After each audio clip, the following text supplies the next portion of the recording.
Very good morning everyone, welcome to CUET Nimbus. आज हम discuss करने वाले हैं 21 दिसंबर के current affairs. So let's begin. India's first border solar village. India partners with France Museums Development to establish Yuga Yogin Bharat National Museum. Eklavya Model Residential Schools EMRS struggle to meet 5% PVTG subquota. Asian Youth and Junior Weightlifting Championship 2024. December solstice 2024 and at the end MCQs. तो चलिए let's begin. India's faster border solar village, India's first border solar village. देखिए, पहला border solar village है तो बहुत ज्यादा important हो गया आपके एग्जाम के लिए।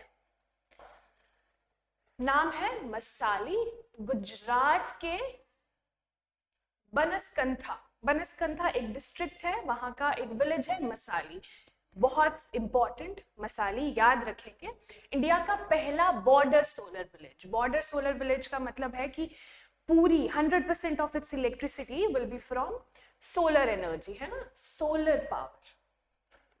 पॉपुलेशन है 800, generates 100% of its electricity through solar power with 199 rooftops solar panels install. ठीक है, 199 रूफटॉप्स पे सोलर पैनल्स इंस्टॉल किए गए हैं। पाकिस्तान से मात्र 40 किलोमीटर की दूरी पर है, आपको याद रखना है ना। पीएम सूर्य घर मुफ्त बिजली योजना के अंडर ये हुआ है। ये योजना भी इंपॉर्टेंट हो गई है। इस योजना के बारे में देखो, आपको ये चीज याद होनी चाहिए कि इसका एम क्या है ना। पहले तो ये world's largest domestic rooftop solar initiative है। दूसरा क्या एम है इसका, 1 करोड़ हाउस होल्ड में सोलर पैनल को इंस्टॉल करना बाय मार्च 2027। ठीक है, तो मसाली आपको याद होना चाहिए, मसाली विलेज इन गुजरात। चलिए गुजरात की बात कर लेते हैं।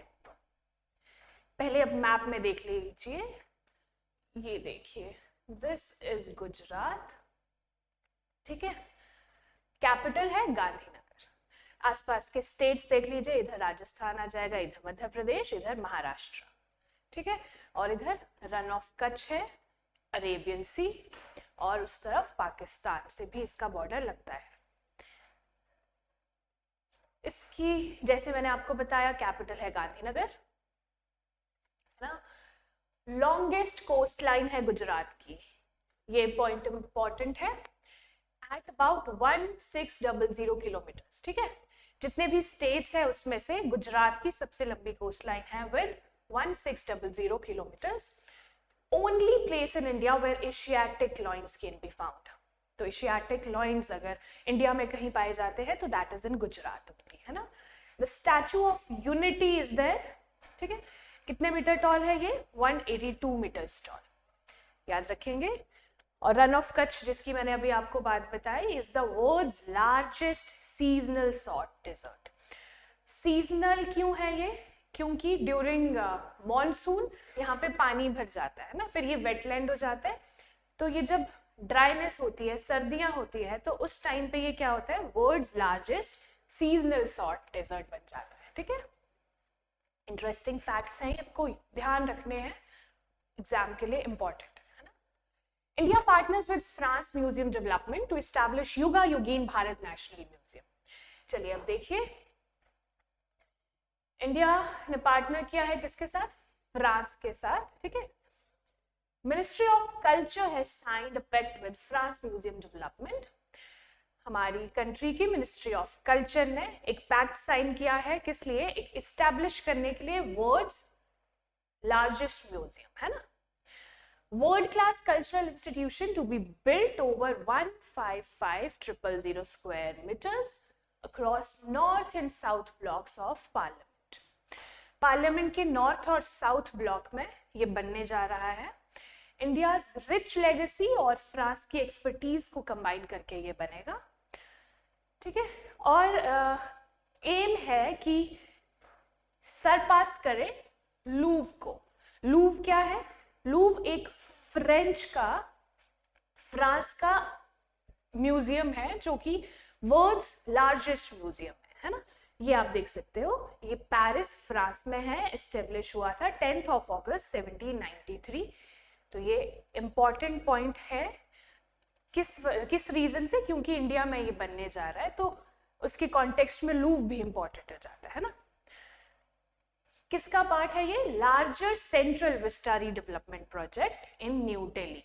तो सेंट्रल विस्टा रीडेवलपमेंट प्रोजेक्ट भी इंपॉर्टेंट हो जाता है, ठीक है।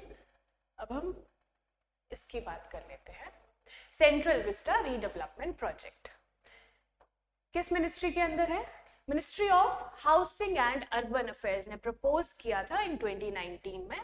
इस प्रोजेक्ट के अंदर एक ट्रायंगुलर शेप्ड पार्लियामेंट बिल्डिंग जो कि एग्जिस्टिंग है उसके साथ में ही ट्रायंगुलर शेप्ड है ना, ये जो आप देख रहे हो ये पार्लियामेंट की नई बिल्डिंग, और भी डिफरेंट जगह है जैसे कि common central secretariat, revamp 3 kilometre long Rajpath from Rashtrapati Bhavan to India gate. तो इन सब की रीडेवलपमेंट के लिए, ठीक है।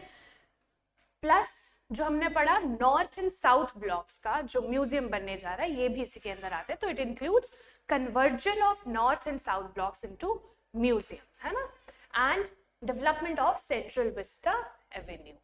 तो सेंट्रल विस्टा रीडेवलपमेंट प्रोजेक्ट के अंदर ये सारी चीजें आती हैं, आपको ध्यान में रखनी है। चलिए, फ्रांस की बात हुई है तो हम फ्रांस के बारे में कुछ देख लेते हैं, ठीक है। चलिए, कैपिटल है पेरिस, ठीक है, capital is Paris. Mount blank is the highest mountain, Alps mountain range है वहां पे, तो वहां का माउंट ब्लैंक हाईएस्ट माउंटेन है, ठीक है, mountain peak. Loire river is the longest river there.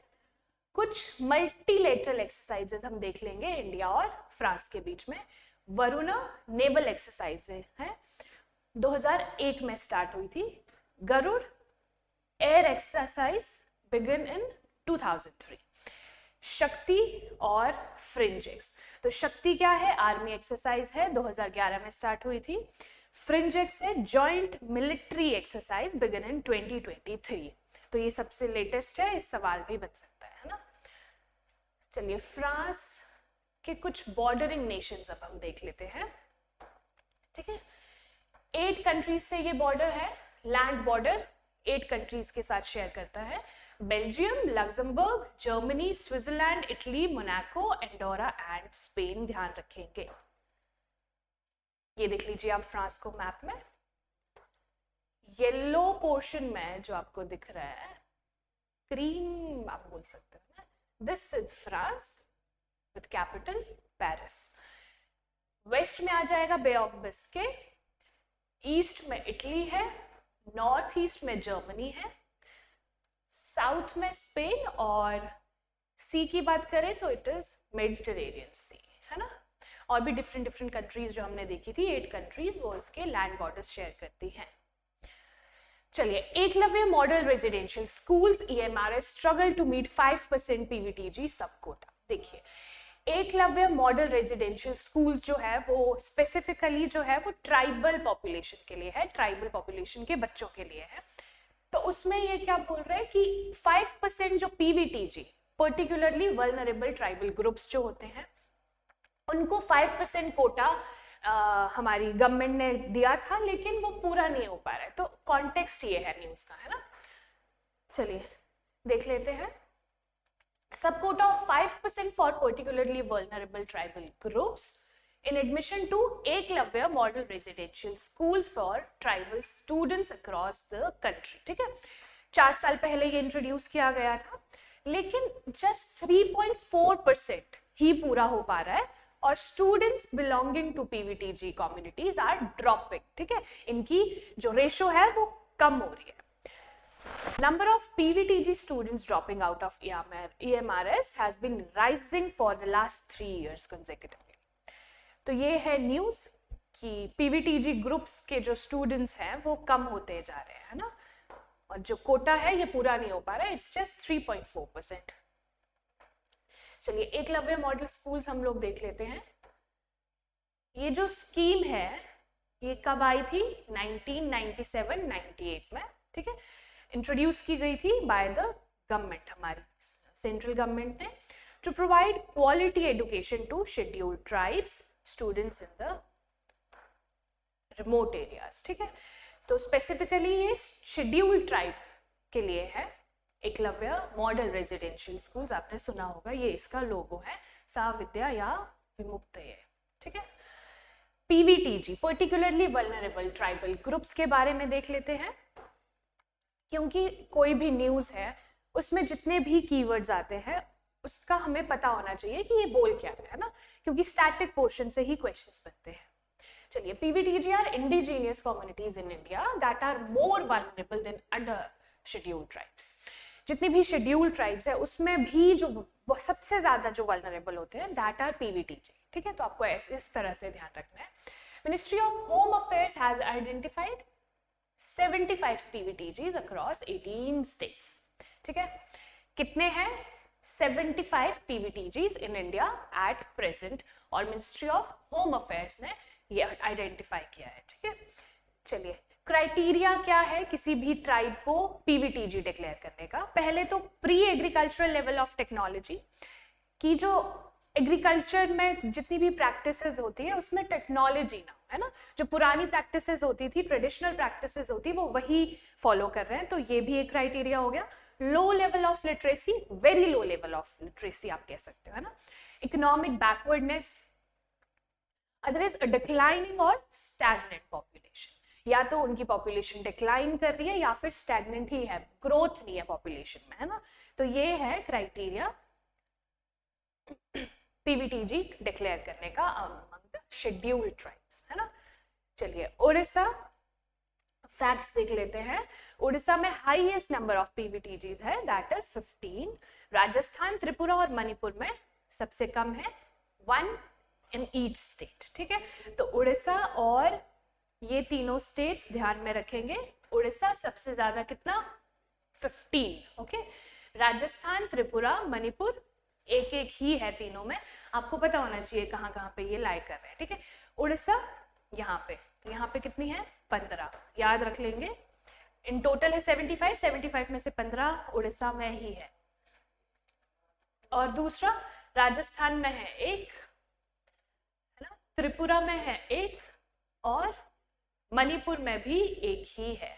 तो ये आप देख सकते हो, और जो भी ये ऑरेंज कलर में आपको स्टेट्स जितने भी दिख रहे हैं, इन सभी स्टेट्स में पीवीटीजीज एग्जिस्ट करते हैं। ओके, चलिए, Asian youth and junior weight lifting championships 2024 कहाँ पे होने जा रही है? दोहा, कतर में, from December 19 to 25. Important, noted down, है ना। As many as 15 Indian weightlifters will compete in junior division. Junior division में कितने होंगे? 15 Indian weightlifters, 15 से 20 साल की एज के बीच में, और 13 होंगे यूथ लेवल में, 13 to 17 के बीच में। ठीक है, तो ये आप याद भी रख सकते हो, लेकिन यहाँ कहाँ पे हो रहा है ये, प्लस डेट इतनी इंपॉर्टेंट नहीं है, पर लोकेशन बहुत ज्यादा इंपॉर्टेंट हो जाती है, तो दोहा, कतर याद रखेंगे। 2023 Asian youth and junior weight lifting championship कहाँ पे हुई थी? Delhi, India, very important. ठीक है, 24 का दोहा, कतर, और 23 में कहाँ हुई थी? दिल्ली, इंडिया में। Held for the first time in 2002 in Kuwait City, Kuwait. सबसे पहली बार कहाँ हुई थी? 2002 में हुई थी, कुवैत सिटी, कुवैत में। Okay, 2024 Asian youth and junior weight lifting championship 19 से 25 जो होने जा रही है, दोहा, कतर। ठीक है, चलिए, एशियन वेट लिफ्टिंग फेडरेशन, पहले तो ये देखिए इसका लोगो, और ये है इसका मैस्कट, जो पीछे भी हमने स्लाइड में देखा था, है ना। ये है लोगो विद मैस्कट। किसी भी गेम में एक मैस्कट जरूर होता है, तो दिस इज द मैस्कट, है ना। चलिए, एशियन वेट लिफ्टिंग फेडरेशन के बात कर लेते हैं, क्योंकि यही ऑर्गेनाइज करवाता है। ओके, ऑफिशियल गवर्निंग बॉडी है for the sport of weight lifting in Asia. ठीक है, एशियन वेट फेडरेशन याद रखेंगे। फॉर्म हुई थी इन 1958, हेडक्वार्टर्स है दोहा, कतर में। ठीक है, 2 ही पॉइंट्स है आपको याद रखने हैं। 1958 में फॉर्म हुई थी, दूसरा दोहा, कतर में इसके हेडक्वार्टर्स है। लोगो एंड मैस्कट, है ना। डिसम्बर सोलिस्टिस 2024, देखिए बड़ी इंटरेस्टिंग एक ज्योग्राफी का कॉन्सेप्ट है। पहले तो आप देखिए विंटर सोलिस्टिस है आज 21 दिसंबर में। Winter solstice marks the official start of winter in the northern hemisphere. देखिए ये है हमारी अर्थ, है ना, दिस इज योर अर्थ। बीच से एक लाइन जाती है दैट इज इक्वेटर, ठीक है। तो इसके ऊपर वाला जो हिस्सा है that is northern hemisphere, this is southern hemisphere, ठीक है। तो विंटर सोलिस्टिस क्या है? Start of the winter in the northern hemisphere, okay. तो आज से winter start, officially winter start हो गए हैं कहाँ पे? नॉर्दर्न हेमिस्फीयर में, अर्थ के, ठीक है। मोस्ट ऑफ द लैंड जो एरिया है वो नॉर्दर्न हेमिस्फीयर में ही लैंड करता है, तो फिर मोस्ट ऑफ द कंट्रीज में आज से ही विंटर्स का शुरू होने वाले हैं। आपका अगर सदर्न हेमिस्फीयर में देखो तो ओनली ऑस्ट्रेलिया इज देयर, है ना। तो ऑस्ट्रेलिया में अभी गर्मी शुरू हो रही है, समझ रहे हो आप? इधर सर्दियां शुरू हो रही है तो नॉर्दर्न हेमिस्फीयर में गर्मियां शुरू हो रही है, okay. It brings the shortest day and the longest night of the year. आपको ध्यान रखना है विंटर सोलिस्टिस का मतलब क्या होता है कि आज का जो दिन है सबसे छोटा दिन साल का और सबसे लंबी रात इन द नॉर्दर्न हेमिस्फीयर, ठीक है। As the North Pole is tilted farthest from the sun, ठीक है। ये क्यों होता है? क्योंकि जो नॉर्थ पोल है, ठीक है, ये तो मैं आपको अर्थ का एग्जांपल दे रही थी। बेसिकली विंटर जो हम सोलिस्टिस है इस डायरेक्शन में हम फेस करेंगे। देखो आप इसको पूरा डायग्राम को देखो पहले। दिस इज योर सन, है ना, ये सन है और ये है अर्थ। तो उस लाइन में क्या बोला कि जो नॉर्थ पोल है that is tilted away from the sun, है ना। अवे फ्रॉम द सन का मतलब है कि ये फार हो गया सन से और सन की रेज नॉर्थ पोल पे नहीं पहुंच पा रही है ना। तो this is December solstice and the winter solstice in the northern hemisphere, और समर्स हैं कहाँ पे? सदर्न हेमिस्फीयर में, ठीक है। बड़ा इंटरेस्टिंग कॉन्सेप्ट है, आपको ध्यान रखना है कि विंटर सोलिस्टिस का मतलब क्या है? Shortest day and the longest night in the northern hemisphere, है ना। अर्थ, ये इसका रीजन क्या है? इसका रीजन है अर्थ का टिल्ट होना at 23.5 degree on its axis, है ना। आप ये देख सकते हो कि जो अर्थ है वैसे तो ये सीधी होनी चाहिए थी ना ऐसे, लेकिन ये टिल्टेड है एट 23.5 डिग्री एक्सिस पे। ये देखिए, वैसे तो ये सीधी भी हो सकती थी, ये सेंटर से जो लाइन जा रही है ये बता रही है कि ये टिल्टेड है ना। दिस इज शोइंग कि इट इज टिल्टेड, है ना। सीधी ये ऐसे होनी चाहिए बट ये it is tilted at 23.5 degrees, okay. तो this is the reason for summer solstice and winter solstice, ठीक है। जो समर सोलिस्टिस होता है नॉर्दर्न हेमिस्फीयर में दैट इज जून सोलिस्टिस, वो भी 21 या फिर 22 जून को फॉल करता है, ठीक है। फिर दूसरा इक्विनॉक्स भी आता है, ये भी एक इंटरेस्टिंग कॉन्सेप्ट है। इक्विनॉक्स का मतलब होता है कि दोनों में, नदर्न और सदर्न दोनों हेमिस्फीयर में equal proportion of sun rays पड़ रही है। बेसिकली ये इक्वेटर जो लाइन है, इक्वेटर लाइन पे उस टाइम पे वो सन रेज डायरेक्टली पड़ रही होती है, ठीक है। ये कब होता है? मार्च में और सितंबर में, ठीक है। सन, ये देखिए ये है equator, this is Tropic of Cancer, this is Tropic of Capricorn. तो सन की मूवमेंट कैसे होती है देखिए, मार्च में अगर सन इधर है, ठीक है, इक्वेटर के ऊपर है, फिर ये जाएगा जून पे, ठीक है, जून पे चला गया, फिर जून के बाद ये वापस आएगा सितंबर, ठीक है। कैंसर, ट्रॉपिक ऑफ कैंसर पे ये जब गया तो फिर हमारे यहाँ पे गर्मियां हो गई, फिर अगेन ये इक्वेटर पे आ गया, सितंबर इक्विनॉक्स, फिर दिसंबर पे ये आ गया कैप्रिकॉर्न पे। इसीलिए जो ट्रॉपिक ऑफ कैप्रिकॉर्न है जहाँ पे ऑस्ट्रेलिया लाई कर रहा है वहां पे इस टाइम समर्स है और हमारे यहाँ पे विंटर्स है, ठीक है। तो आपको सिर्फ ये ध्यान रखना है कि विंटर सोलिस्टिस का मतलब है shortest day and longest night in the northern hemisphere and vice versa for the southern hemisphere, है ना। चलिए, ये अच्छे से आप इस पिक्चर को देख सकते हैं ना। This is your sun, earth is tilted at 23.5 degree Celsius. आपको क्वेश्चन बन सकता है कि what is the reason for the winter and summer solstice. तो इसका रीजन क्या है? Tiltness of the sun at 23.5 degrees. Okay, चलिए अब आते हैं MCQs पे। The proposed world class cultural institution will be a part of which major project? Make in India, Atmanirbhar Bharat, central vista redevelopment project और स्मार्ट सिटीज मिशन। चलिए बताइए answer. Answer is central vista redevelopment project. What percentage of seats is reserved for particularly vulnerable tribal groups in Eklavya Model Residential Schools EMRS? 2%, 5%, 10 or 7.5? Answer is 5%, है ना? चलिए next. In which year and location were the Asian Youth and Junior Weightlifting Championships held for the first time? कब हुआ था और कहाँ हुआ था? 2000 Bangkok Thailand, 2002 Kuwait city Kuwait, 2005 Doha Qatar, 1998 Tokyo Japan. चलिए आंसर बताइए, हमने डिस्कस किया था 2002 Kuwait city Kuwait. What does the winter solstice mark in the northern hemisphere? The longest day of the year, start of the spring, or the shortest day and longest night of the year? The equinox. Answer is shortest day and the longest night of the year। ठीक है, तो आज का जो दिन है 21 of December, आज क्या है? सबसे छोटा दिन साल का और सबसे बड़ी रात, याद रख लेंगे, है ना? चलिए आप लोगों के लिए सवाल जो कि आप कमेंट सेक्शन में जिसका आंसर दोगे। India's first border solar village is in which state? आपको नाम बताना है, ठीक है? आपको तो एक्स्ट्रा ही बताना है ना, आपको पूरा बताना है कि उस विलेज का नाम क्या है, कौन से स्टेट में लाई करता है, और आप ये बता सकते हो कि किस योजना के अंडर ये आता है ना, क्योंकि हमने डिस्कस किया है।